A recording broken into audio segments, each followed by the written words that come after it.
아주 깔끔하게 시황 정리해 주신 우리 안 팀장님, 그리고 또 깔끔하게 분석해 주시는 우리 김민수 대표님 모셨습니다. 어서 오세요. 네, 어서 오십시오. 안녕하세요. 네. 밖에서 듣는데 네. 왜 이렇게 언성이 높아지십니까? 어디서 높아진 거 없는데. 싸우시는 줄 알았어요. 예, 되게 불안했습니다 팀장님하고. 유당훈 본부장. 예, 아니 그래서 저희가 요 며칠 동안 너무 그 평화기였어요. 아, 그렇군요. 저희가 너무 이제 갈등 없이 하다 보니까 그렇군요. 이게 조금 이렇게 왜냐하면 이게 너무 일방적으로 그러니까 방송을 하시는 거죠? 그렇죠. 네, 알겠습니다. 그 그러면 안 정도만. 되거든요. 거의 이제 조만간에 전문 사회자로 거듭나실 어우, 가능성이 요즘 있습니다. 보니까 네. 이제 또 이게 방송하면서 그 MC들이 눈빛이지 않습니까? 이거 막 네. 눈, 네. 예, 대단하십니다. 아닙니다, 아닙니다. 아유. 자, 3부 그 제목이 조금 약간 그러네요, 분위기가. 코스피가 거래 대금이 또 최저 얘기를 먼저 좀 가져오신 것 같은데. 네. 오늘 거래대금이 코스피만 봤을 때는 5.7조 원. 네. 근래 들어서도 굉장히 낮고요. 제가 옛날부터 한번 찾아봤어요. 90년대, 91년도부터 쭉 한번 거래대금 차트를 그려봤더니 뭐 물론 90년대까지는 아니지만 한 2006년 수준하고 비슷한 정도까지 많이 떨어졌더라고요. 물론 네. 그때보다는 지수가 지금은 훨씬 높죠. 그리고 코스닥도 한 4.6조 원 오늘 거래대금을 찍었고 합산해서 한 10.3조 원 정도 기록을 했습니다. 최근에 거래대금이 얼마나 많이 빠졌냐? 21년도 1월 그때 삼성전자가 그때 10만 전자가 간다고 할 때 하루 거래대금이 44조 원 터진 날이 있었고요. 22년도 1월 그때는 20조 원 올해 초죠. 근데 지금은 5.7조 원이니까 21년 대비 22년에 반토막 나고 거기서 지금 한 3, 4분의 1 토막 한 번 더 났습니다. 네. 그래서 지금은 거의 뭐 살 사람도 없고 팔 사람도 없고 오늘 코스피 시장에서만 봐도 개인들은 뭐 사지도 않고 팔지도 않은 것 같아요. 합산해서 수급을 보니까 네. 외국인이 한 180억 정도 순매수한 것 같고 기관이 한 400억 정도 순매도를 했습니다. 네, 이렇게 약간 의미 없는 수급은 굉장히 오랜만에 보는 것 그렇죠. 같아요. 제 기억에 남유럽 재정위기 때 네. 2012년, 13년도 그때 연간으로 진짜 거래대금 너무 적어가지고 저 그때 증권사에 있을 때 회사가 돈을 못 벌어가지고 구조조정. 인센티브가 없었어. 인센티브가. 네. 인센티브요? 네. 그때 생존이 문제였던 시기였는데. 아니 뭐 그렇기도 예, 한데 예. 근데 본인은 잘하셨다 이거죠. 아, 그렇군요. 그때 나는 선수였는데. 아니요 그런 건 아니고 그러니까 그래서 이 자리까지 전체적으로 올라왔다. 아니 그게 아니라 예. 정확하게 말씀드리면 증권사 직원들은 인센티브가 약간 기본급처럼 이렇게 딸려오는 게 있어요. 그냥 인센티브가 아니라 원래 줘야 되는 월급을 인센티브 따로 약간 좀 꼼수죠, 꼼수. 예. 회사 평따로 입장에서는. 얼굴 좀 적게 주고. 예, 그런 게 세금 있어서 때문이죠, 세금. 뭐 그런 것도 있었던 것 같고 네. 약간 어떤 그것처럼 딴 데 가면 안 준다. 아, 재계약해야 이 돈을 줄 수 있어 이런 것처럼 아. 회사가 약간 좀 이렇게 이용했던 부분이 좀 있었습니다. 차치하고 근데 하여튼 그때보다도 지금 거래대금이 더 안 좋다는 말씀인 건가요? 물론 2011년도에 이거보다 잘 나왔던 때가 뭐 잠깐 있었을 수는 있지만 네. 뭐 2006년에 좀 안 나왔었을 때 수준까지 지금 떨어진 상태이고요. 뭐 그렇습니다. 시가총액은 그렇게 많이 안 떨어지고 아직도 높은 수준인 것 같은데 거래 대금은 거의 뭐 없다시피 하는 정도라서 증권사들 중에 좀 브로커리지 비중이 높은 그런 비즈니스 구조 갖고 있는 회사들은 지금 좀 많이 힘들 것 같고 안 그래도 요즘에 좀 증권사들 분위기가 좀 안 좋더라고요. 여기저기 구조조정한다는 이야기도 좀 많이 있는 것 같고요. 네. 우리 박 박사님은 네. 괜찮으세요? 일단 증권사는 아니시잖아요. 저는 증권사는 이제 엑스했으니까 저희가 문제죠. 자산운용사. 나오세요. 편하게 방송하세요. 자산운용사도 쉽지 않잖아요. 요즘에 사실은 다 어렵습니다. 어렵죠. 예, 네. 뭐 심지어 보험사들도 자금이 이제 부족한 시기이긴 한데 아니, 제 보험의 수익률은 왜 그런 거예요? 네? 제 보험의 수익률은 왜? 그런 어디 거예요? 보험에 드셨습니까? 에스모 아주 큰 회사 보험 그래요? 생명보험을 들었는데 예. 나를 차라리 쓰지 그랬어. 왜 이걸 답답하더라고요. 왜 거기에 드셔가지고 좀 몰랐죠. 제 친구가 하라 그래서 네. 했을 뿐인데. 끝나고 저희 회사 네. 계좌 제가 알려드릴 테니까 옮기시면 되겠고요. 아니 대표님 어떻게 생각하세요? 이게 거래대금이 그만큼 줄었다는 얘기는 이제 시장이 좀 탄력을 잃었다고 볼 수 있는데 또 거꾸로 생각하면 또 지금이 어떻게 보면은 말 그대로 가장 동트기 전 새벽이 될 수 있는 거고 네. 양쪽 해석이 가능할 것 같은데.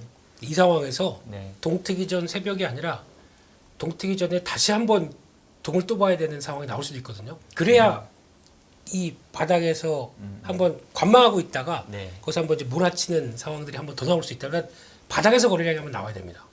그게 한번 필요한 시점 같고. 근데 이게 정확하게 보게 되면 그거거든요. 지수는 일단 올라 있잖아요. 과거 2013년 때보다도 훨씬 올라와 있다 보니까, 그러니까 가격 P는 괜찮아요. P는 올라와 있는데 지금 거래대금이 그 밑이라는 얘기는 Q가 완전히 떨어졌다는 얘기예요. 그렇죠. 거래량이. 네, 그렇죠. 거의 뭐 요즘 주식 계좌 안 열어보시는 분들 상당히 많고요. 그냥 뭐 주가만 보고 내가 이 지수에서 뭘 해? 이런 분위기. 그렇죠. 그러다 보니까 자금 계속 빠져나갑니다. 예탁금이 오늘 46조가 무너졌습니다. 의미가 있거든요. 네. 이렇게 되기 시작하게 되면. 그런데 이런 때 분위기 잘 보시게 되면은 2013년 때도 그랬어요. 그때 제 기억에는 종목들은 엄청 움직였거든요. 이번에도 똑같아요. 그러니까 시장의 에너지는 빠집니다. 근데 남아 있는 사람들은 이걸 가지고도 뭔가 하려고 노력을 많이 해요. 그러면 거기다가 또 한 하반기 되면은 또 클로징 나오기 시작할 때 기관들은 다 분위기 안 좋다고 말씀하셨잖아요. 뭐 합니까? 몰아치거든요. 일단 올해 좋았던 거 좀 잘라. 그거 가지고 막판 수익률 끌어올려. 이거 막 나오고 있거든요. 그러다 보니까 한쪽 섹터 잘하는 뭐 2차 전지 죽이고 나머지로 자금 들어가면서 이런 종목 장세 나오죠. 근데 이게 지금 아주 중요한 얘기 하셨는데 네. 2차 전지는 사실은 올해 유일한 수익 그렇죠. 섹터였죠. 네. 그러면은 기관 자금이나 이런 쪽에서 그 수익은 실현하고 네. 이제 다른 쪽 안 좋은 거 많이 갖고 있는 놈 사실 거래 없으니까 빈집 털이죠. 거래량 조금만 해도 주가는 뭐 몇 배를 올릴 수 있으니까 몇 배까지는 아니다. 상당히 크게 올릴 수 있으니까 그런 방법을 사용할 수도 있다. 그게 나오고 있는 현상이고 오늘 보니까 또 어떤 섹터가 나오냐면 제약주입니다. 네. 제약주가 드디어 막 그런 매수세 들어오기 시작하면서 딱 보면은 그러니까 보통 그거 많이 보는 것 같아요. 올해 한 월봉들 아니면 최근 들어서 하반기 때 전혀 여기 누가 손대겠지, 손대지 못하겠지라고 했던 섹터들 막 들어오다 보니까 의외로 종목들은 강합니다. 섹터하고 종목들은 강한데 중요한 건 이게 이들이 언제 빠져나갈지 몰라요. 어차피 단기 차익 같아요 이쪽도. 그러면 또 고르는 섹터도 변동성 의외로 좀 큰 섹터들 고르는 것 같고. 그러면 언제 뭐 기대감 때문에 움직였다가 다시 꺾인다고 하더라도 누가 물을 사람이 없는 섹터들 이런 거 가지고 막 움직이고 있더라고요. 그러니까 한마디로 정신없는 판이 벌어지고 있다. 도구판 이해하시려고 하신 거예요? 저희 연합 뉴스 경제 TV에서는 네. 네, 건전한 단어를 저희가 이게 유튜브 하다가 채널로 이렇게 이제 송출되니까 네. 저희가 상당히 표현에 제약이 생겼어요 이거. 네. 하지만 증권가에서 쓰는 수많은 다양한 예. 쌍시옷 글자들이 싹 다 들어갔죠. 네. 네. 아니 그 쌍시옷은 원래 우리 그 정도는 안 했는데 뭐 도구판 정도는 얘기해도 괜찮지 않을까 싶긴 한데. 네. 아니 대표님 정체성에 너무 이렇게 약해지시면 안 돼요. 아닌데 그러다 제가 드립을 마음대로 못 치는 이유가 네. 그 전과 그 이유가 많이 달라 있더라고요. 그래서 자제하겠습니다. 네. 그러니까 여러분 조금 아쉽네요. 저희가 원래 훨씬 더 재밌게 방송할 수 있는데. 근데 이 유동성이 많이 줄어들었잖아요. 네. 여기 다 어디로 갔을까요? 그러니까 채권. 그거 진짜 좋은 질문. 채권으로 갔지. 예, 채권 뻔하지. 정답입니다. 좋으시겠어요, 채권. 아니 네. 지금 뭐 네? 제가 채권 시장과 한 부분 아니잖아요. 그럼요. 그건 네, 아니고. 그건 맞지만 좋은 그래도 건 뭐 아니고. 우리 중에서는 채권을 가장 대표하시는 분이시니까. 아니 뭐 그런 건 아니고. 근데 뭐 축하드립니다. 채권뿐만 오는 게 아니라 결국은 이제 뭐 레버리지를 일으킨 것도 많이 빚도 갚고 이러지 않았을까요? 부채도 그렇죠. 뭐 상환하고. 예금과 채권 쪽으로 많이 갔는데 네. 일단 채권 시장은 장내보다 장외가 훨씬 크잖아요. 네. 올해 들어서 12월 9일까지 데이터인데 채권 시장으로 유입된 금액이 한 20조 원 정도 됩니다. 근데 우리 아까 말씀하셨듯이 그 뭐라고 하죠? 그 고객 예탁금? 예탁금이 예탁자금. 예. 70조 원까지 갔다가 예. 지금은 45조 원까지 예. 많이 빠졌잖아요. 네. 대략 그게 다 아마 채권 시장으로 가지 않았나 근데 싶습니다. 이게 채권 말고 은행 예금까지 한번 생각해 보면 네. 지금 거래 없는 거가 상당히 이해가 되는 부분이에요. 아마 모르긴 몰라도 은행 예금으로 어마무시하게 한국은행에서 제발 금리 낮춰라고 얘기할 정도면 10월 11월 동안에 42조 들어갔습니다. 네. 은행 예금. 그러니까 네. 거기서 상당히 그 의미 있는 대목 중에 하나는 고객 예탁금에 지금 우리 구독자분들도 한 분 말씀하셨습니다만 그래도 코로나 때보다 훨씬 많고요. 그렇죠. 지금 예금 들어가는 거하고 채권 들어가는 거 자금 상황들을 보면 돈은 많아. 그럴 수 있죠. 유동성은 지금도 여전히 충분해. 네. 그러니까 맘만 먹으면 뭐 시장이 채권 시장이든 주식 시장이든 언제든지 채권은 땡겼고 언제든 땡길 수 있는 시장인데 지금 뭔가 모멘텀이 없는 거잖아요. 그렇죠. 그렇죠? 네. 혹시 그런 건 없었나요? 이게 고객 예탁금이 늘어났던 이유 중에 하나가 그 IPO 신규 상장되면서 IPO 청약했다가 이제 안 된 것들을 환불금으로 안 돌려받은 거를 그냥 예탁금에 놓고 그걸로 이제 주식 계속 한 부분도 있었잖아요. 네.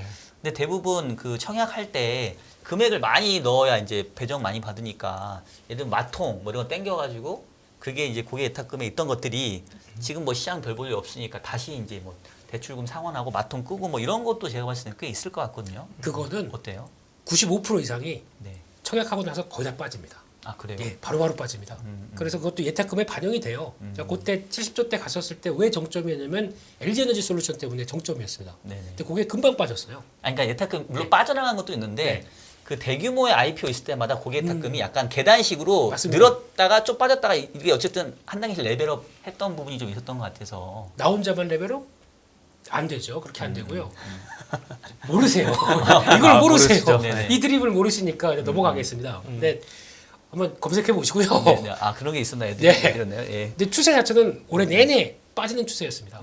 네, 그래서 그런 거 보게 되면은 솔직히 이게 각도기 지점장님 말씀처럼 네. 뭔가 트리거가 와야 됩니다. 그러니까 이게 이럴 때 빠질 때 이게 어차피 지금 사람들이 별로 관심 없어요. 주식에 대해서 저희 유튜브도 네. 이렇게 좋은 채널인데 2, 3만밖에 안 나오는 게 말이 안 되지 않습니까?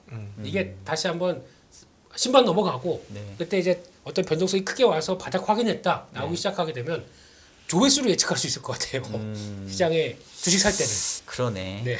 오히려 이렇게 증권 방송 저희 조회수 빠지고 이런 게 또 바닥에 시그널이 될 수도 있겠네요. 그럴 수도 있겠죠. 네, 가능하죠. 충분히. 네. 그러게요. 그때 되면 꼭 알려주시길 바라겠고요. 괜찮습니다. 그래도 우리는 저희는 떠오르는 샛별 MC가 계시기 때문에 네. 네. 거기까지 하겠습니다. 네. 네. 아유 죄송합니다. 제가 요즘에 너무 사회에 욕심을 냈나요? 다들 저를 자꾸 MC로 몰아가시는 분인데 제2의 인생.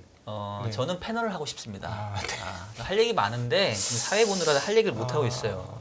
사회가 더 조만간에. 좋을 것 같죠. 예. 예. 조만간에 조만간에 이거 패널로 좋지 한번 않습니까? 네. 다시 한번 좀 불러주시길 좋네요. 바라겠고요. 네. 그 오늘 약간 조금 별로 좋지 않은 소식 중에 하나가 이 삼성전자가 드디어 또 5만 전자로 또 내려앉았네요. 그러면서 또 하이닉스도 지금 전망 계속 안 좋아지는 것 같은데. 네, 오늘 뭐 코스피는 0.6% 빠졌는데 삼성전자가 1.5%나 크게 하락을 했습니다. 그리고 반도체 소부장 기업들이 많이 빠졌고요. 하이닉스는 한 0.5% 정도 빠지는데 그쳤는데 반도체에 대해서는 여전히 컨센 하향이 계속되고 있습니다.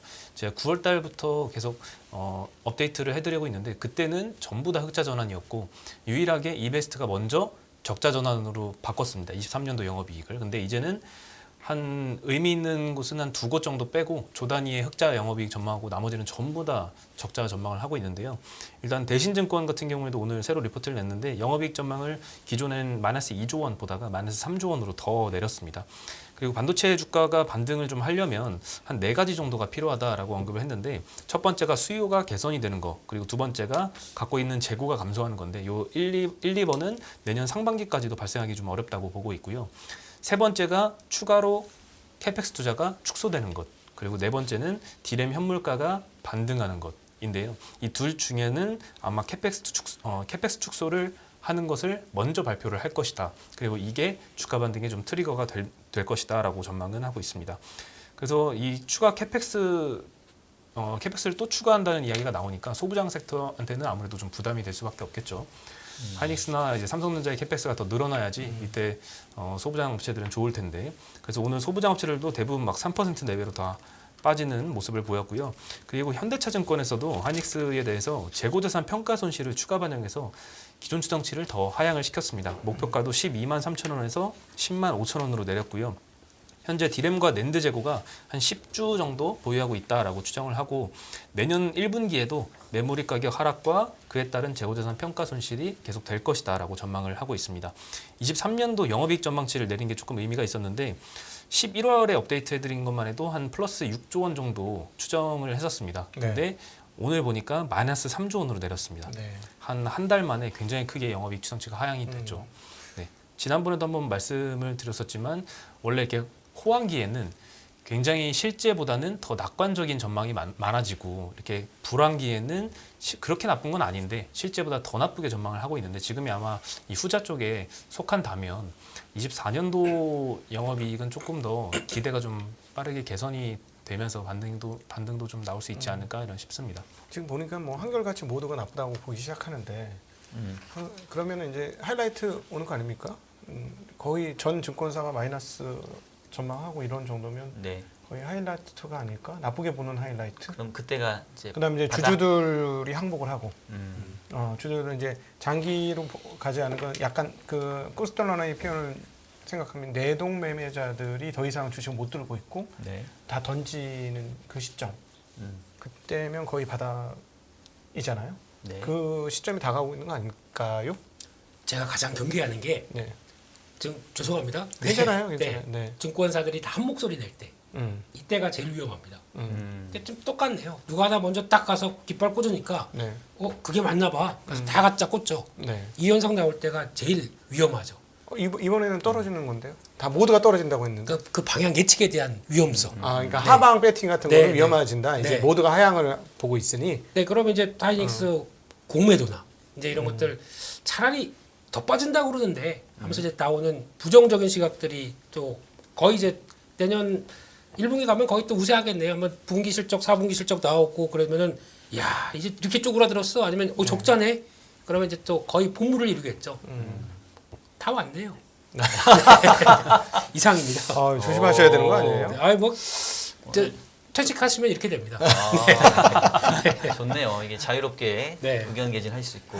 네. 우리 김민수 대표님이 반도체 업종 바닥 다 왔다고 지금 말씀을 해주셨습니다. 이것도 박제해야 됩니다. 나 혼자만 죽을 수 없다. 오늘 뭐 다 예. 죽는 거야 오늘 다 그냥. 역시 뭐 쇼트인가로 만들어갖고 뭐 이렇게 한 명씩 다 하시죠. 네. 뭐. 아니 근데 이제 하이닉스는 메모리만 있으니까 네. 조금 노출도가 있어서 확실히 메모리 업황이 나쁠 거는 같아요, 그죠? 그거는 뭐 그럴 것 같긴 해서 그러면 뭐 좀 피해가는 방법으로 삼성전자는 어떨까요?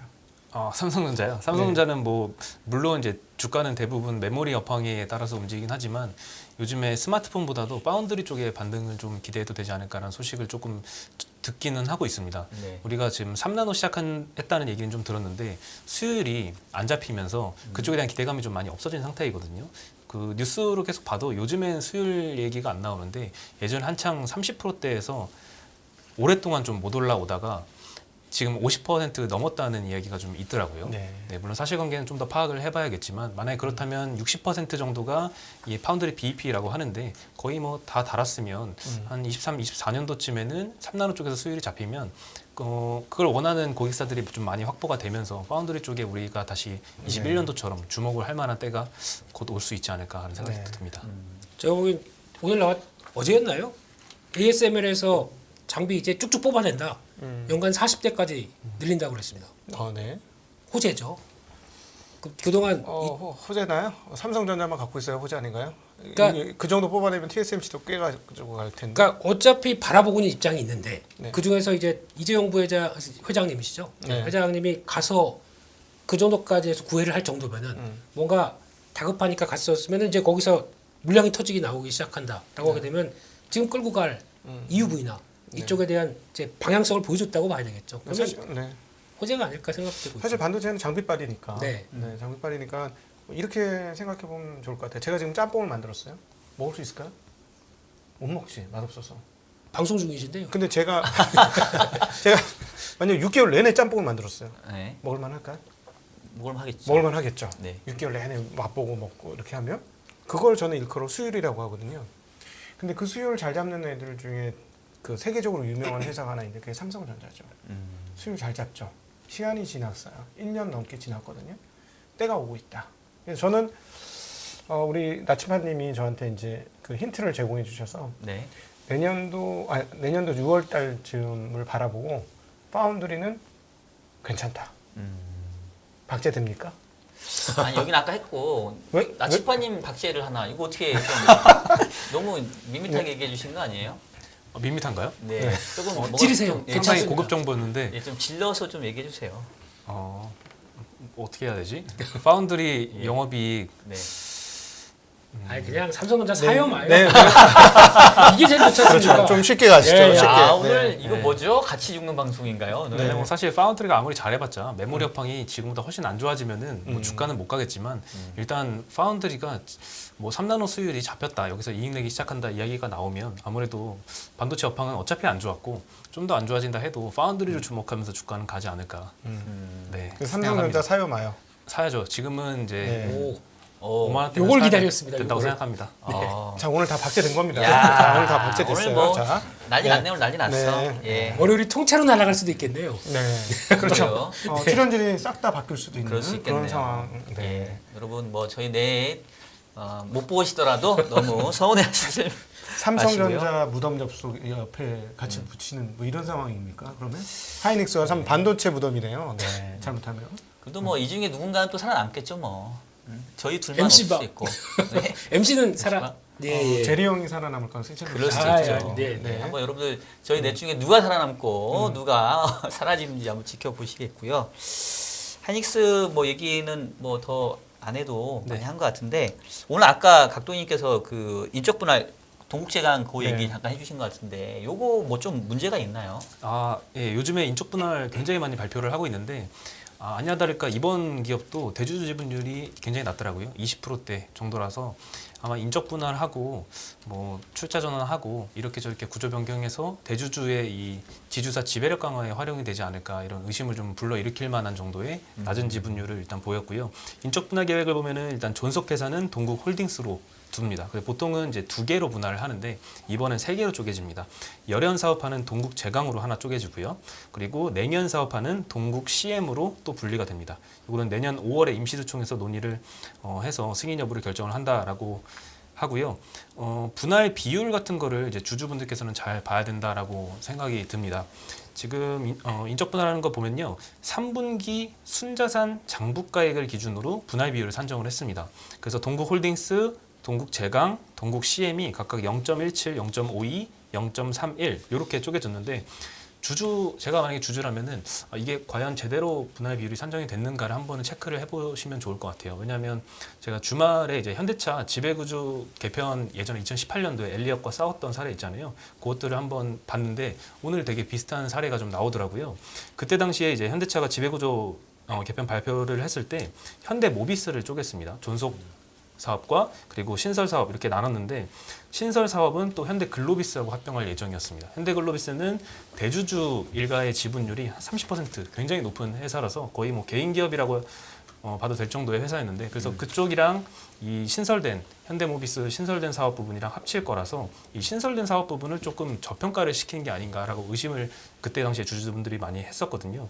왜냐하면 이제 현대모비스를 쪼갤 때 존속과 신설을 8대 2 비율로 쪼갰습니다. 근데 동국제강 사례하고 똑같이 순자산 기준으로 했었거든요. 네. 근데 문제는 이게 정말 8의 가치가 있고 신설은 2밖에 가치가 없느냐를 봤을 때는 그 분할 발표하기 직전의 사업연도의 세전 이익을 보니까 거의 동일하고 오히려 신설회사가 좀 더 많이 벌어온 사업부였습니다. 근데 이렇게 이익을 많이 버는데 순자산이 조금 낮다고 해서 2밖에 가치를 안 쳐주고 얘는 8의 가치를 쳐주고 그리고 이 낮은 저평가 회사를 현대글로비스하고 합치겠다라는 계획을 발표하니까 글로비스는 대주주가 많이 갖고 있었던 그렇죠. 회사죠. 그러니까 예, 거기서 합병을 하면 대주주가 해계문의를 잡기 쉬워지는 거고요. 그렇죠. 네. 현대모비스도 대주주 일가의 지분율이 한 7% 정도가 됐고 현대글로비스는 30%가 됐으니 네. 현대글로비스에게 유리하게 평가를 했다면 거기서 그 과실의 네. 30%나 가져가고 현대모비스를 불리하게 평가함으로써 있는 손실은 7%만 손실을 보는 거니까 네. 훨씬 더 유리하겠죠. 그래서 엘리엇도 이거에 반대했고 그때 당시에 부결이 났었습니다. 네.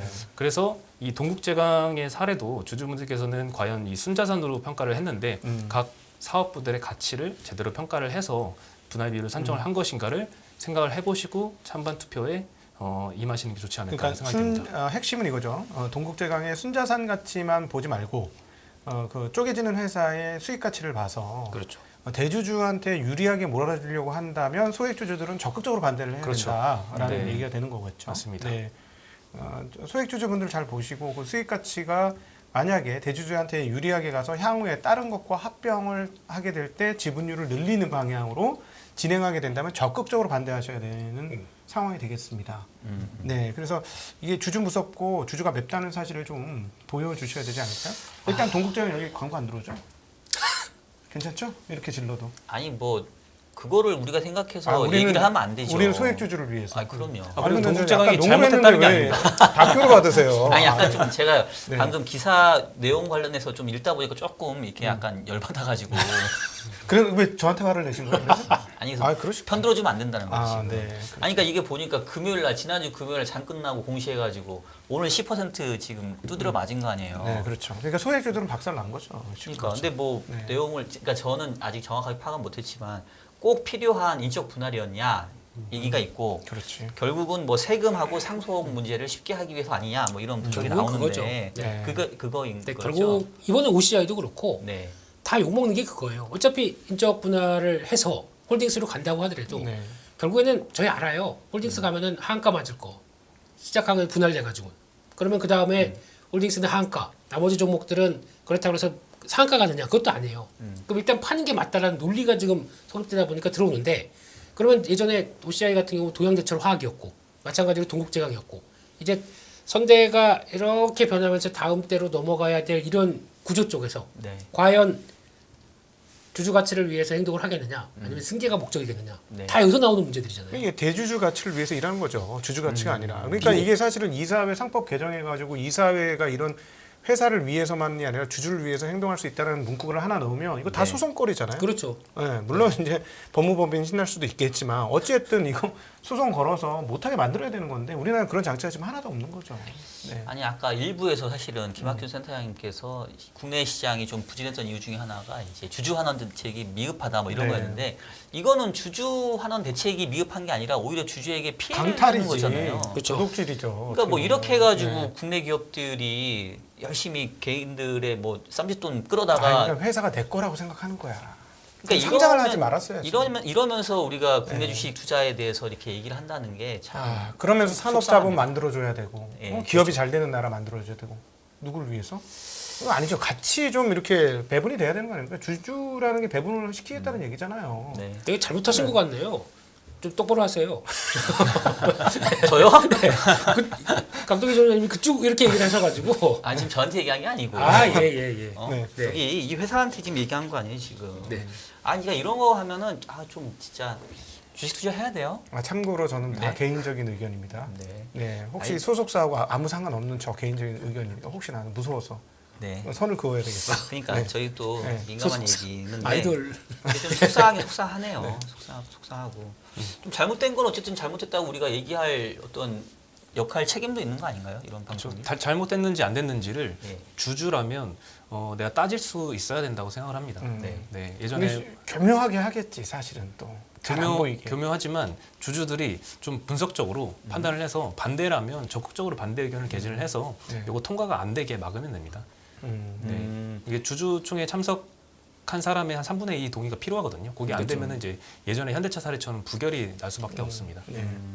지금 이게 이제 추진하기로 한 거지 실제로 이제 주주총회에서 그렇죠. 예, 주주총회 승인을 의결해야 받아야 되는 됩니다. 거니까. 반대회 그러니까 주주 매수 청구권 있나요 이게? 그럼요. 항상 반대하면은 이제 매수 청구권은 있겠죠? 있죠. 예. 근데 그렇다고 그 전에 미리 주가 빼놓고 매수 청구 못하게 하는 예전에 이런 사례 많았었잖아요. 아, 그런가요? 네. 네. 그리고 어렵습니다.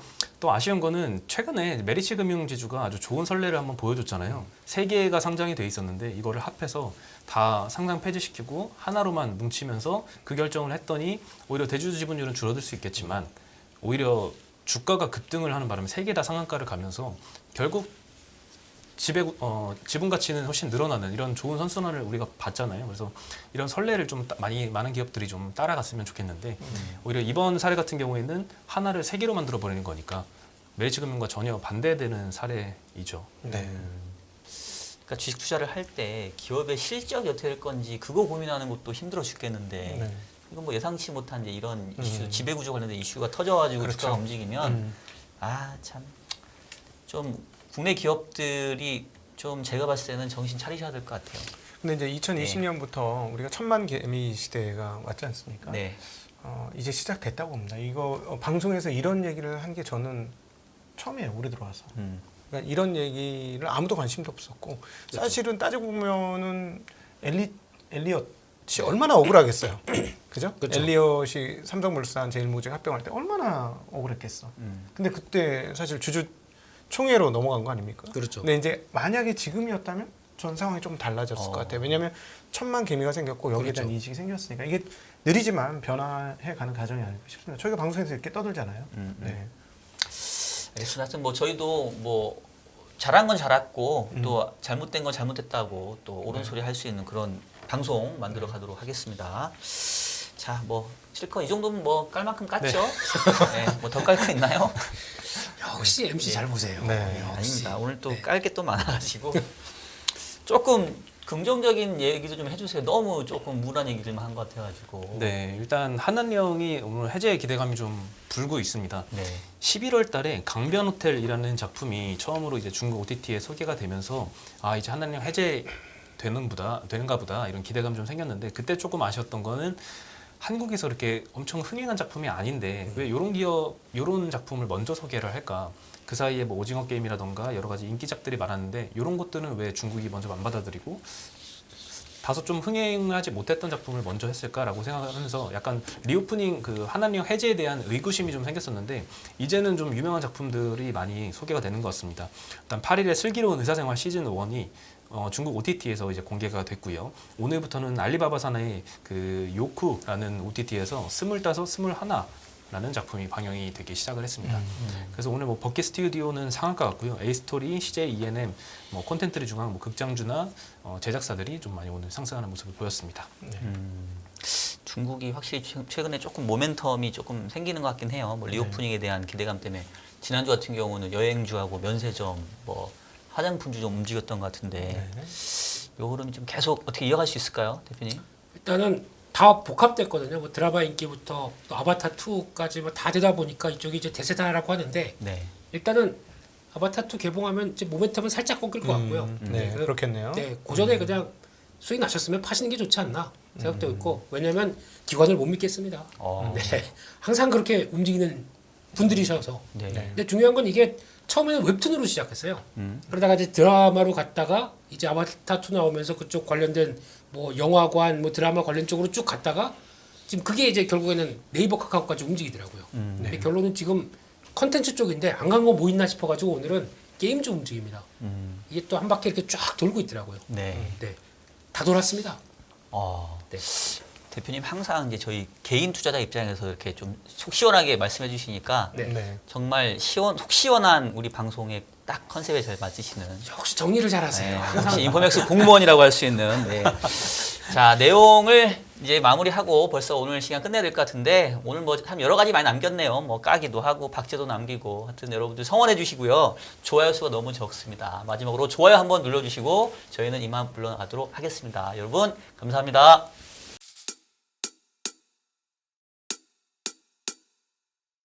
지금은 현명한 지혜가 필요한 시점입니다. 딱 10분만 투자하세요.